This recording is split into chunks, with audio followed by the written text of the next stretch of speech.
What's going on? What's going on, everybody? Yours truly here, the Brockton Credit Guy, the author of #1 new release book, Unlocking Your Credit, and the owner of Depina Credit Solutions, a credit repair firm here in Brockton. Listen, I'm coming to you guys live again with a topic that I want to talk to you guys for a long time, but I've been putting on hold. I put another video in front of this, but I think this is very, very important that I explain to you. I think this is a perfect time to explain it to you, right? Don't pay a collection account. This is the reason why I'm going to tell you don't pay a collection account. I'm going to give you reasons when it's good to pay a collection account, or when there's no good, but when you're supposed to pay it, right? What reasons you would pay it, right? So I'm going to give you a reason. I'm going to explain to you how collection account gets to your credit in ways that you can remove it out of your credit if it's there, right? So stay tuned, like the channel, subscribe to it, set the notification to all, like that you could watch all the other dozens of videos I have out there. So here you go. A collection account. How do you get a collection account on your credit? So let me explain what collection account is. Collection account is basically, for example, they try to collect the debt from you, original credit for like 4-6 months, and they're not being successful. So what happens is that the original company sells your debt to a third party for pennies on the dollar. This is how it goes. Typically, your credit cards, right? Your credit cards, you're late 30 days, 40, 60 days, 120 days, or 6 months. They're going to try to collect internally to see if they'll collect, right? They'll have a manpower in-house. They're going to try to be nice, to say, hey, what happened? You're not like this. They're going to try to attempt to collect. If they can't collect, they have to still continue in their book, right? They still have to continue to pay on that profit. It's like a profit, right, for them. So they have to continue to pay it. So what they do, they charge it off. They basically, another word, they write it off. They take it out of their book, so they don't pay Uncle Sam, they don't pay IRS any profit. They write it off, they cancel the debt. But what they do, because it's still within the statute of limitation, I want you to search in your state. Different states are different. Like, for example, in Massachusetts, or most of the state, they could collect up to 7 years from the date of last activity, or from the date 6 months or 180 days from the date that you last pay it, right? So, for example, if you go delinquent today, they could try to collect for 6 months internally. Then after 6 months, they write it off. They take it out of their book. They sell it, so they could still collect, legally sue you, or legally come after you for 7 years. Some states, right, it's 4 years that they could sue you, but the debt will stay on your credit for 7 years. Even though they could collect for 4 years, they could still, it doesn't come off your credit. Legally, it could stays in your credit for 7 years, right? So when they do that, these debt buyers buy these debt for penny on the dollars, guys. I mean, they $5,000 debt, they probably buy it for pennies, right? $100 probably, or less. And their efforts to try to collect profit from you as much they can. Think about this, right? They're going to try to profit from you the whole amount. And sometimes they'll try to say, okay, the only thing I could do is probably take 100, 200. No, they could take more, or you don't have to pay. And this is the reason I'm going to tell you, because they're regulated, right? Collection company are regulated. Don't pay attention. I'm outside here. The weather's beautiful. I'm outside, but I think there's a lawnmower behind me on the side. So collection account falls under FTCPA, Fair Debt Practice Act of 1970s. how they could collect it. So there's guidelines. I'm getting this information straight from FTC website, so you could search it yourself. You could Google FTCPA. So they're governed. They're governed under the consumer law called FTCPA. So it's very important that you understand your consumer right under that law, because a lot of times, they'll call you, you feel scared, right? You pay it, or you land some money because income tax or stimulus money or bonus from work or extra saving that you have there. They're calling you, harassing you. You're like, okay, you know what? Let me pay them to shut them up, and then my credit is gonna go up. You're gonna have a rude awakening if you think that you're paying your collection and your credit is gonna go up, because it's not gonna go up. And this is the reason, right? So let me give you a little background on collection account, right? At the FTCPA. So what does this say? It basically said that they cannot harass you, right? You're protected under FTCPA as a consumer. They cannot harass you. They cannot call you multiple times, especially if you pick up the phone and tell them, don't call me. You can verify your name. I mean, how many Arthur Depina are out there? I could pick up the phone and say, yeah, this is Arthur Depina. But guess what? After that, I'm not going to verify anything else. And then what I'm going to tell them, to stop calling me. They cannot call your place of employment, right? They cannot call your neighbor. This is all privacy issue, right? They cannot call you before 8 a.m. or after like 9 p.m. or 8 p.m. Depends the time zone that you're in. You got to check the guidelines of FTCPA in your state, right? They cannot impersonate like a legal person. They cannot say, I'm a lawyer, or I'm a sheriff, or I'm a police officer. They cannot impersonate those type of people, right? They basically, if they call you, they have to read your right, and that's it. And then when you pick up the phone, you could literally tell them, right? This is what I would tell them. If I owe you a debt, send me a letter explaining, where this debt come from and things like that. So usually when you tell them in the next couple of days, you're going to receive a letter. They're going to try to say, well, can you verify your address? No. If you think you have the right person, because basically it's this. Saying your name over the phone doesn't necessarily, validate who you are. There's no way in the law that says that, because there might be million Arthur Depina out there.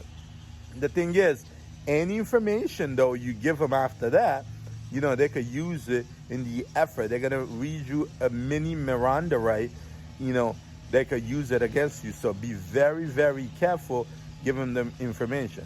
Within probably a week or less, you're going to receive a DUNS letters at home explaining the original creditor, the amount, the little verbiage there about, they're trying to collect the debt, etc., etc. You have 30 days. So obviously, the tables flip upon you. You have to validate. You have 30 days to challenge it. So if you do not challenge it, then assignment means that you admit to the debt, right? So you got to be very careful.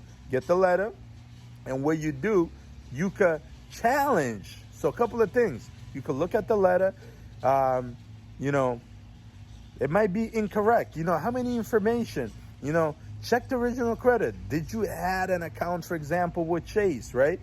Could it be your father or a family member that they confusing you with them? Check for accuracy on that account.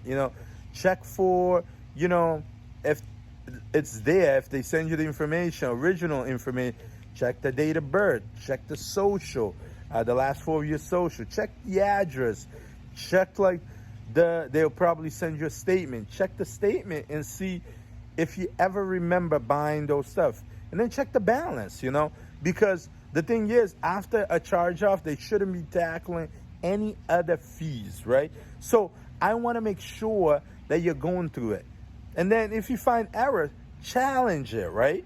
Dispute it. So basically what you do, you write a letter back to them called debt validation, right? You could go to FTC website and find the letter. You basically change it around to fit your letter, personalize it to yours. But then what you do, you challenge it, right? And then you send them a cease and desist letter, meaning don't call me anymore. Stop reporting because I'm challenged this.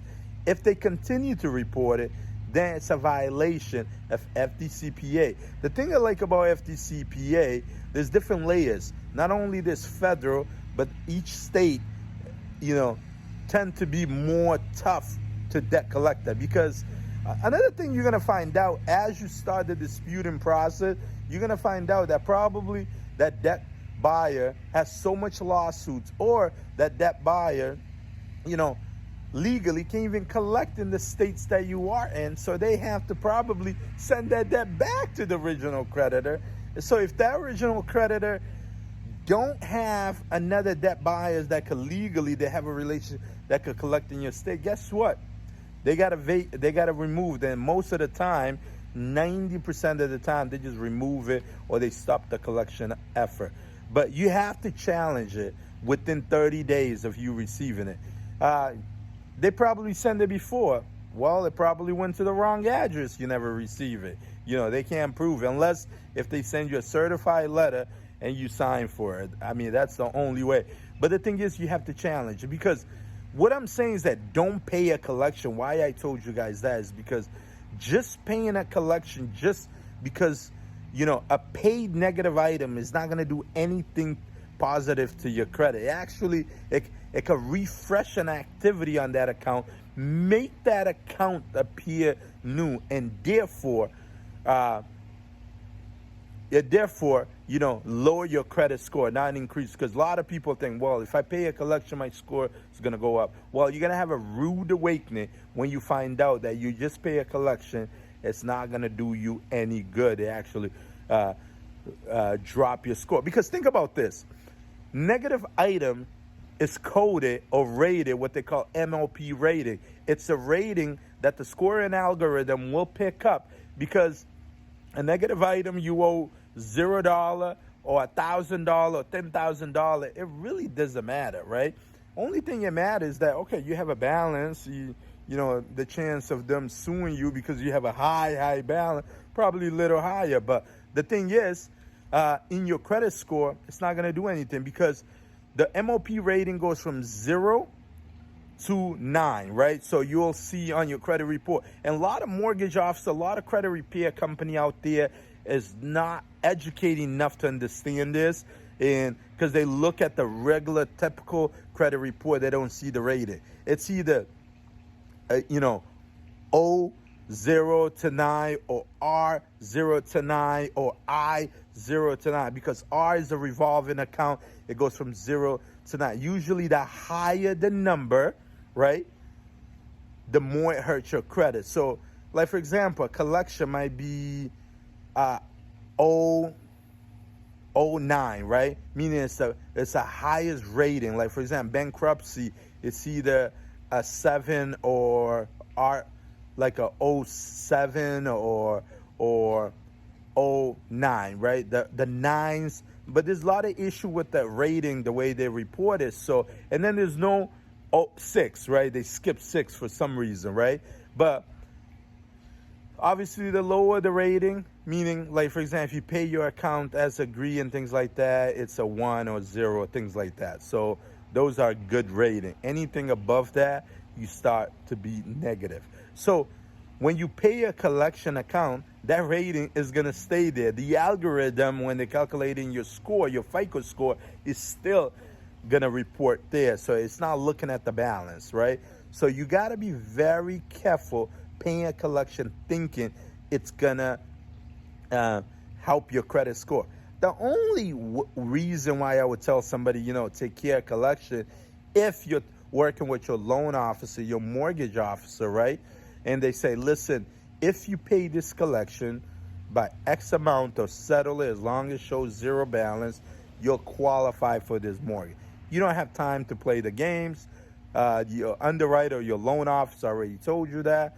You pay it, you get a letter of satisfaction, you give it to them, they do a rapid rescore, whatever they have to do, then That's the only reason. But other than that, I mean, or if you got a lawsuit, you got to go to court. But even that, I suggest you go to court, right? Because if you don't go to court, if you have a lawsuit against you, don't go to court to challenge it, the default judgment is going to go to them, to the plaintiff, and then you going to be in the bind with the interest. They're going to charge you fees and things like that. So you want to go to court. You want to challenge it. You know, you want to challenge the accuracy of it. I can't tell you how many of my clients come to me and say, hey, I have a court date. I was like, go there, or it's virtually. Then log in, go to it.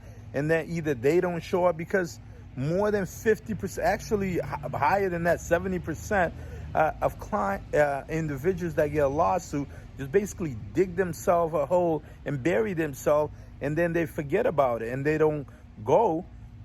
And then what's happening is that the default judgment automatically goes to the plaintiff, and it's not fair, right? You go there, you challenge it, challenge the accuracy of it, tell the judge, tell whoever is there, you know, you don't recognize having any relationship with portfolio recovery, and you try to validate it before they fail to provide you detail. Because them sending you a statement, bunch of copy of statement, doesn't validate the debt. Because you got to think about this, you know, for them to get all the original contract and things like that, when they buy these debt, they buy them in bulk, right? In bulk.